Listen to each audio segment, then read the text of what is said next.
Good evening. You're watching the news tonight, your daily roundup of all that has happened across India and the world.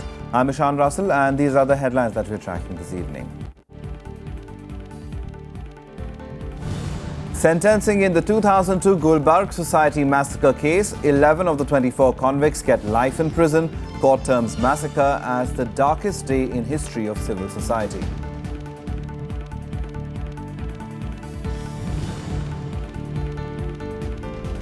Kerala continues to be on the boil politically. UP administration enforces prohibitory orders in the town, stops 2 rallies from entering Kerala.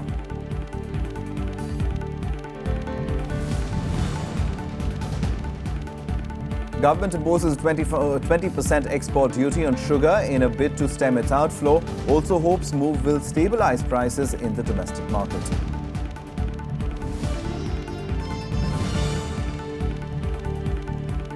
India and Thailand signed 2 agreements in the fields of education and culture. Both sides also talk about strengthening connectivity.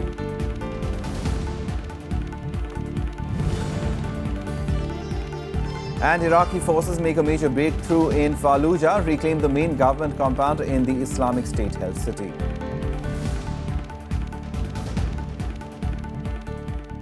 Our top story this evening, terming the 2002 Gulbarg Society massacre as the darkest day in the history of civil society. A special court on Friday announced the sentences for all 24 convicts. Of the 24, 11 have been awarded the life term, while 12 were given a 7-year jail sentence. The sentence has received mixed reactions from all sides, with the victims' families saying they were dissatisfied with it.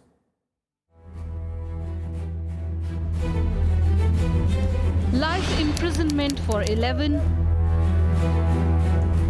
7 years in jail for 12, and a 10-year term for 1 convict. That's the sentence handed out by a special court in Ahmedabad in the Gulbarg Society massacre of 2002. 69 people had died in the incident, including former Congress Lok Sabha MP Ehsan Jafri. While reading out the sentence, Special Court Judge P.B. Desai called the incident the darkest day in the history of civil society.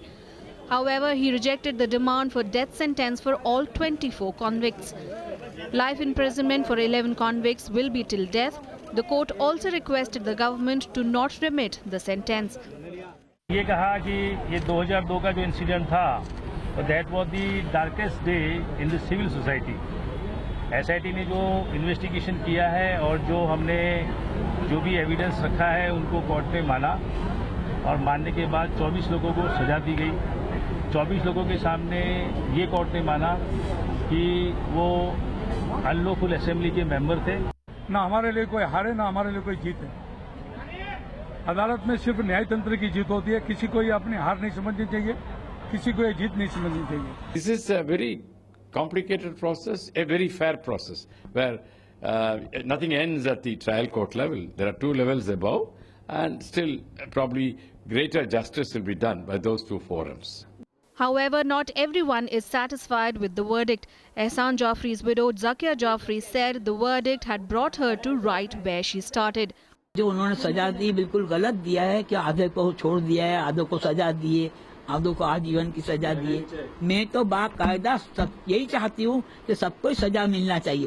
फिर से तैयारी करूँगी, फिर court के सामने आऊँगी। मेरे लिए ये जद्दोजहद खत्म नहीं हुई है। Very disappointed in the lesser sentence.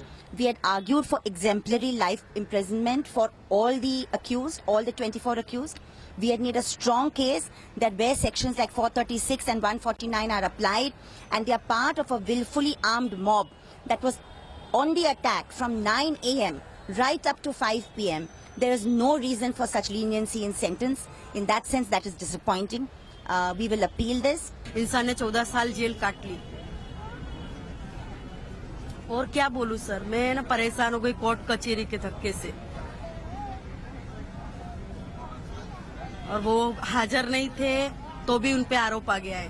तो मेरा भाई निर्दोषी है, हम तो हाई कोर्ट सुप्रीम कोर्ट तक हम लोग लड़ेंगे। घर में कौन-कौन है? वो भाई कमाने वाला एक ही है, पापा भी नहीं है, 4 बहन और एक ही भाई है, वही घर चलाता है हमारा। The verdict, meanwhile, also received mixed reactions from the political fraternity. ये दुर्भाग्य है कि इतने ज़्यादा मात्रा में जहां जान गई है वो साजिश करने वाले लोग आज उनको सजा तो नहीं मिली, लेकिन रिस्पेक्टेबल पोजीशन पर दिल्ली और गांधीनगर में बैठे हुए हैं। सारी जो गवाहियां हैं और सारा सब तरह के जो काम हैं जो एजेंसीज के थे उनने कहीं कोताही की है, और मैं मानता हूं कि जो और कल्प्रिट, क्योंकि इतनी बड़ी संख्या जो है वो 24 लोग नहीं मार सकते, इसमें और गहराई से जाने की जरूरत है। The Gulbarg Society massacre on February 28, 2002 shook the nation when a mob attacked the society in the heart of Ahmedabad and killed its residents. The Gulbarg Society massacre was one of the 9 cases of 2002 Gujarat riots probed by the Supreme Court appointed Special Investigation Team. Bureau Report, Rajya Sabha TV. And we're joined by Biswajit Bhattacharya, senior advocate at the Supreme Court, to help us understand, Mr. Bhattacharya, as far as this verdict is concerned, in comparison to previous such verdicts about similar cases. How do you think it holds up? Because the victims' families are saying that the court was quite lenient in not awarding the death sentence.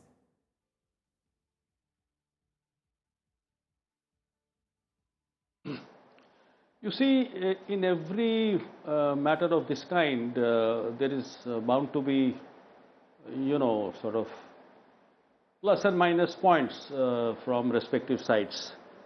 But one thing that one must not lose sight of the fact that this has been one of the most unfortunate events, as the court itself has said. And after 14 years, the very fact that 24 persons out of 66, 6 of them died during trial which commenced on the intervention of the Supreme Court after the investigation.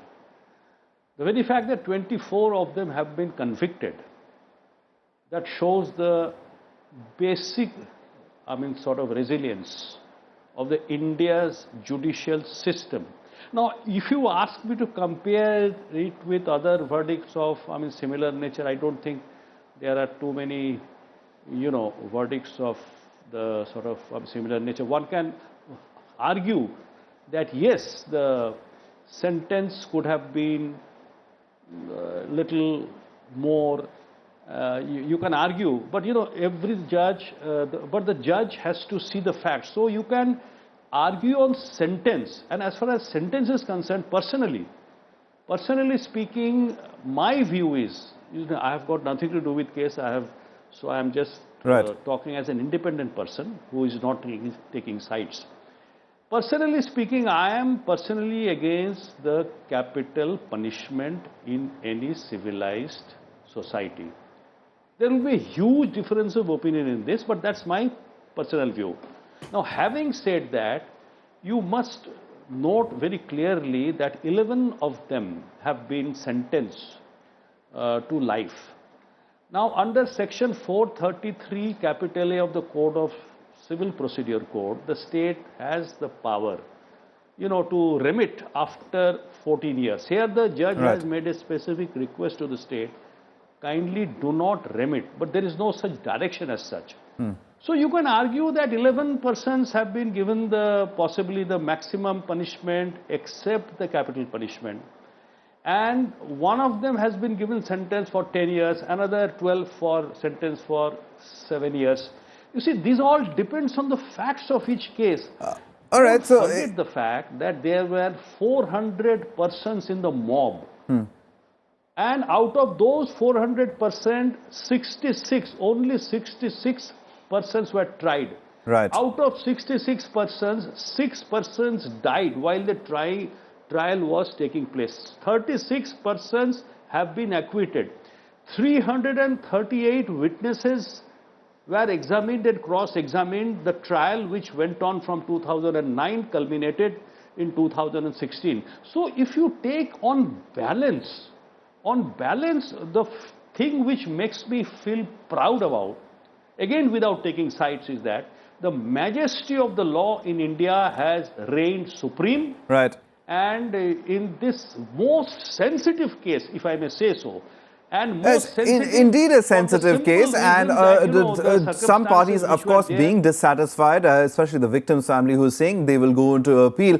So how does this case move on from here? Do we see the end of the entire conversation about the Gulbarga Society massacre, or do you think this would come up again because the victim's family would pursue the appeal?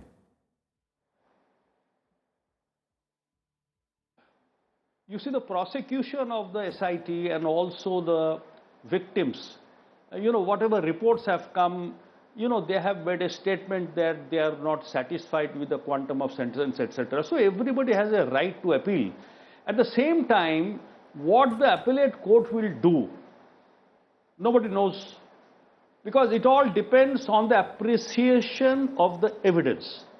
Now, the only argument, therefore, could be whether the sentence will be enhanced or not, and secondly, whether anybody who has been acquitted, whether the proper appreciation of evidence has been there or not.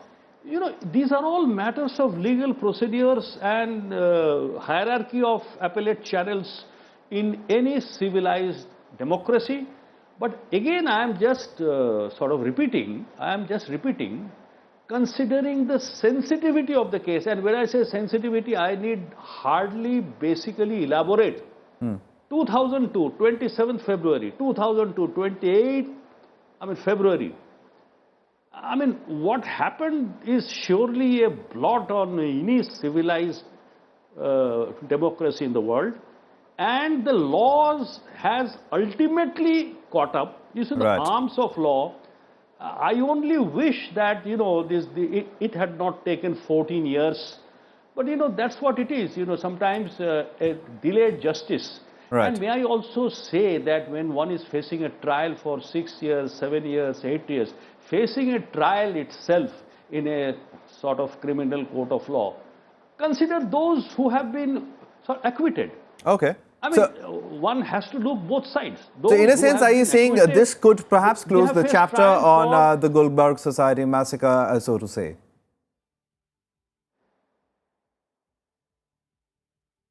I'm sorry. I was saying, does this close the chapter as far as the Gulbarga Society massacre is concerned? Because this has been a constant conversation that has come up, especially in the media, given the fact that evidence and other issues often crop up in terms of mismanagement and interventions from various quarters. So in that sense, do we see that the law has finally taken its what it had to do and a chapter is closed over here?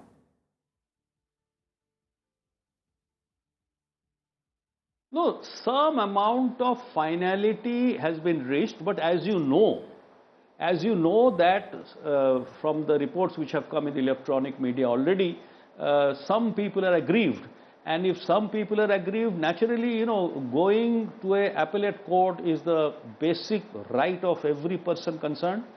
But yes, by and large, the kind of verdict which the special court has basically delivered today on sentence today and on conviction on 2nd June, I think by and large the matter is tending to come to an end, but subject to, right of appeal. And there have been instances in history that appellate court again, particularly in this very, very sensitive case, appellate court will again appreciate the evidence. All right. And because when it comes to the question of your conviction and your personal liberty, I think appellate court, people aggrieved will take their remedies before the appellate court. And so legal battle has not come to an end, but by and large parameters of the the sort of legal sentence and conviction, those have been broadly crystallized in my view. All right, Mr. Bhattacharya, thank you very much for joining us this evening. Mr. Biswajit Bhattacharya, senior advocate of the Supreme Court, saying perhaps this signals a close in the chapter as far as the Gulbarga Society massacre is concerned. We'll have to wait and see what happens when it goes up for appeal as well. Now moving on, to maintain the law and order situation in the politically sensitive Kairana in Uttar Pradesh, the administration there stopped 2 political rallies from taking place in the town today. Section 144 was imposed there and political marches of both the BJP and the Samajwadi Party were suspended.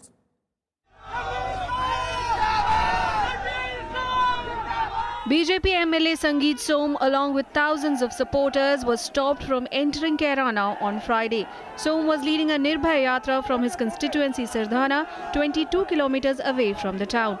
Prohibitory orders were enforced across Shamli district and the borders of Kairana were sealed to manage the law and order situation. Calling off his week-long march, Som, an accused in the 2013 Muzaffarnagar riots case, gave an ultimatum of 15 days to the UP government to bring back the people who allegedly migrated. Senior अधिकारियों ने रुक के हमें notice दिया और कहा कि विधायक जी यहाँ से आगे धारा 144 लगी है, अगर आप यहाँ से आगे जाते हैं तो लॉ एंड ऑर्डर की प्रॉब्लम हो सकती है। हम भारतीय जनता पार्टी के कार्यकर्ता हैं, हम किसी भी कीमत पर लॉ एंड ऑर्डर की प्रॉब्लम नहीं होने देना चाहते, इसलिए हमने उनकी रिक्वेस्ट को और जो नोटिस दिया उसे रिसीव करते हुए अपनी यात्रा स्थगित की है, लेकिन 15 दिन के अल्टीमेटम के साथ।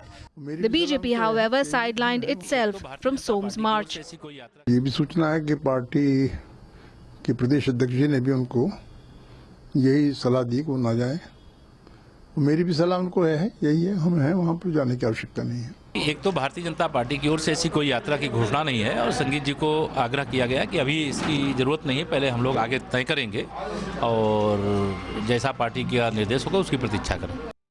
A second rally led by Samajwadi Party's Atul Pradhan was also stopped some distance from Sardhana town. The state government accused the BJP of destroying the communal atmosphere in Uttar Pradesh ahead of the 2017 assembly polls. रोटी रोटी के लिए गए, कहीं plan नहीं किया है। अब चुनाव आ रहा है, इसलिए माहौल बिगाड़ने की कोशिश की जा रही है, लेकिन उस माहौल को हम बिगड़ने नहीं देंगे। जानबूझकर इस मामले को कलर दे रही है। अब आप यही देख लीजिए, एक तरफ हुकुम सिंह जी कह रहे हैं इसकी कोई आवश्यकता नहीं है, इससे माहौल बिगड़ेगा, दूसरी तरफ संगीत सोम निकाल रहे हैं। बीजेपी के प्रदेश अध्यक्ष चुप हैं, प्रधानमंत्री चुप हैं, गृह मंत्री चुप हैं। A 5-party delegation that visited Kairana on Thursday said the area was hit by poor law and order, forcing many families to migrate over the years. It also hit out at the BJP for giving a communal angle to the entire issue. A 9-member BJP team had also visited Kairana earlier this week to review the situation in the town. Bureau Report, Rajya Sabha TV. The government has decided to impose a 20% tax on sugar exports to plug domestic prices. In the domestic retail markets, sugar prices have seen an increase of 5 to 7 rupees per kilogram since April 2016. The export duty is also expected to stem the outflow of the sweetener.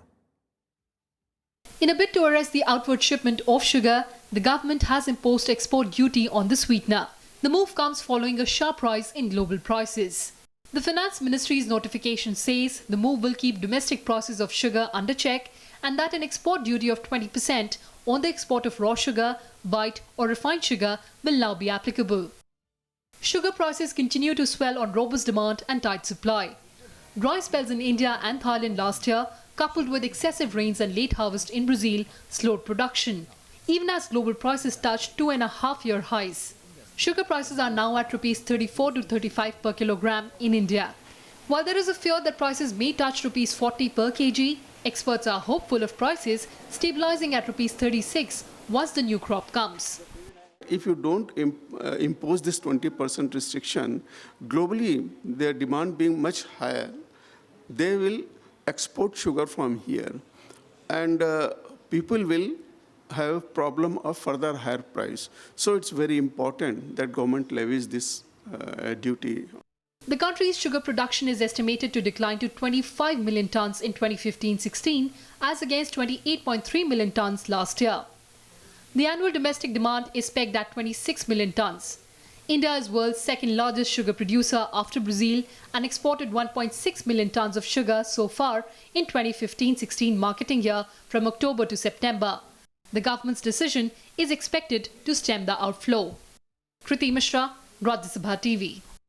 Some more national news updates now nationwide. Two militants were killed in a fierce gun battle between security forces and terrorists in Jammu and Kashmir's Sopore area on Friday. The encounter broke out early morning after Army and Jammu and Kashmir police launched cordon and search operations in the area. The encounter comes a day after security forces shot dead 4 terrorists during an infiltration bid along the line of control.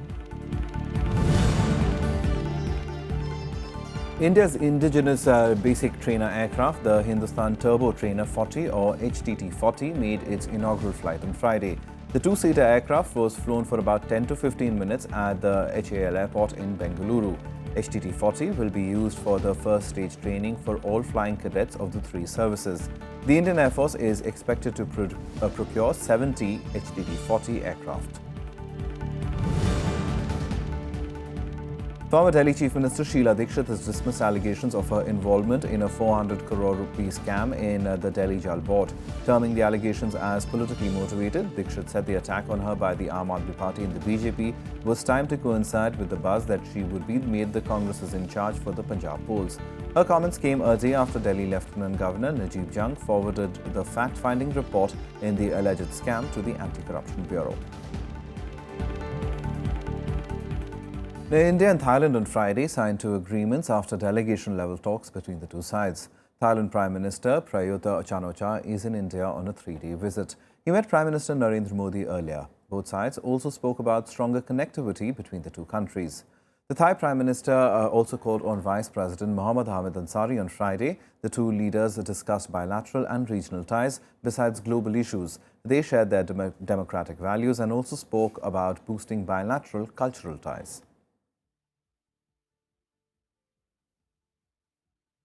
Prime Minister Narendra Modi and Thailand Prime Minister Prayut Chan-o-cha on Friday outlined the 2 countries' dedication towards improving trade and tourism ties. The 2 counterparts inked 2 agreements in the field of culture and education. India and Thailand have also agreed to forge a closer partnership in the fields of defense and maritime cooperation. Both PMs also hinted at stronger relations in defense and manufacturing. Today, Prime Minister and I reviewed the full range of our bilateral engagement, from culture to commerce, from closer contacts between our peoples to deeper connectivity, and from counter-terrorism to defense and security. Indian government's Act-East policy and Thailand's Look-West policy are very much complementary and compatible. This is history in the making. India is a power in Asia and is increasingly playing an important role politically, economically and socially at the regional and global levels, and I am very much grateful for India's friendship. In a bid to attract more tourists from Thailand, Modi announced that India will facilitate double-entry e-tourist visas for Thai citizens. He also mentioned a trilateral highway that connects India with Myanmar and Thailand in order to improve connectivity.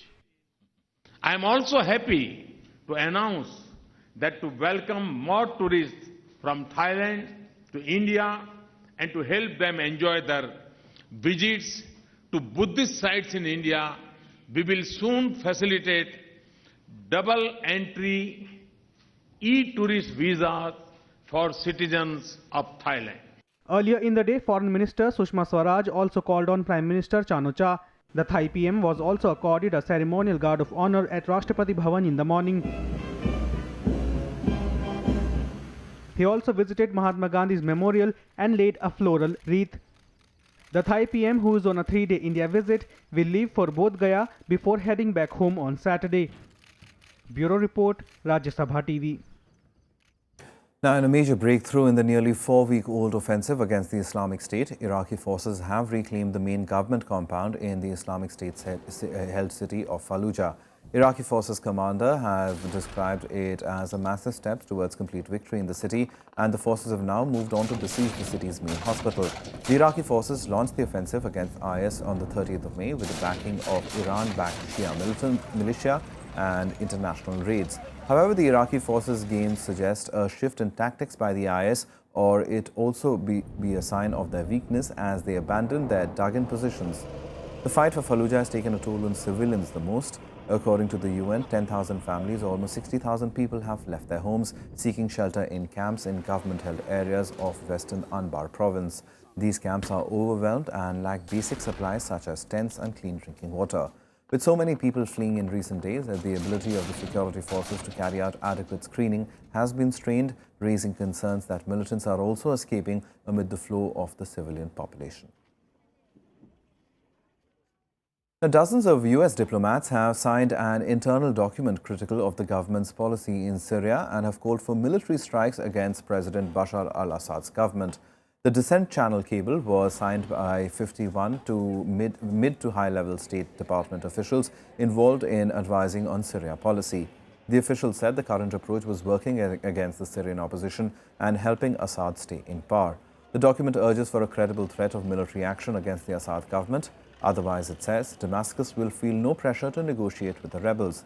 However, the Obama administration says the cable is unlikely to alter the government's current policy on Syria, as the White House remains opposed to deeper US military involvement in the conflict. Some more international news now in Global Buzz.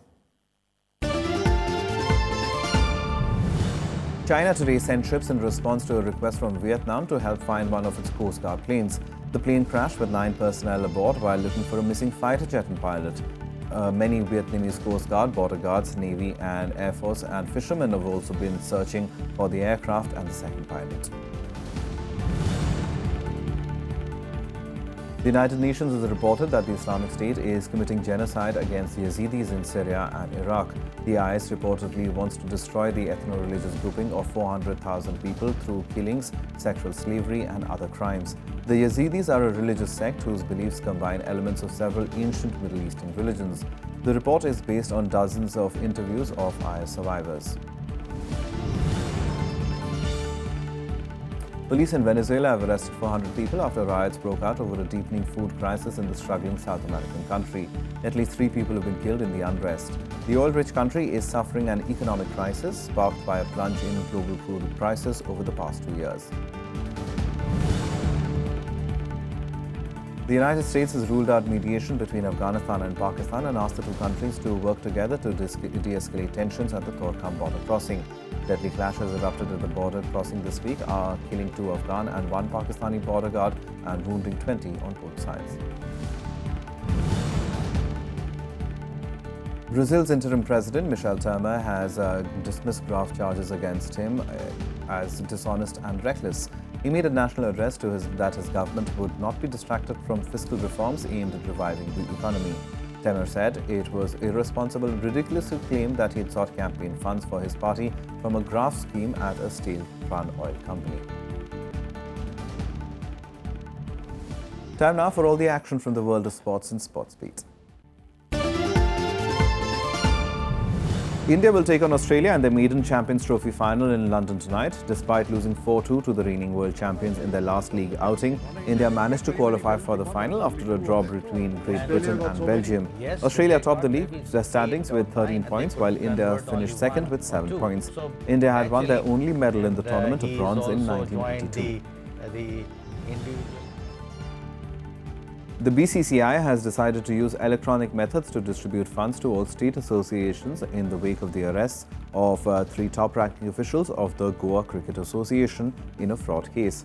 The decision to switch the payment mode from cheques to online transfer will soon be notified to all associations. The board has also asked all affiliates to just get one account authorized from the bank and statutory authorities to which payments will be credited.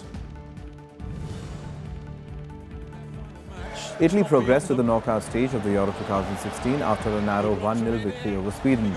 The game was heading towards a draw until Eder came up with a fierce strike from 18 yards with 2 minutes remaining. Italy are top of Group E with 2 wins from 2 games. The United States reached the semi-final of the Copa America after a 2-1 win over Ecuador in a stormy match that saw both sides reduced to 10 men.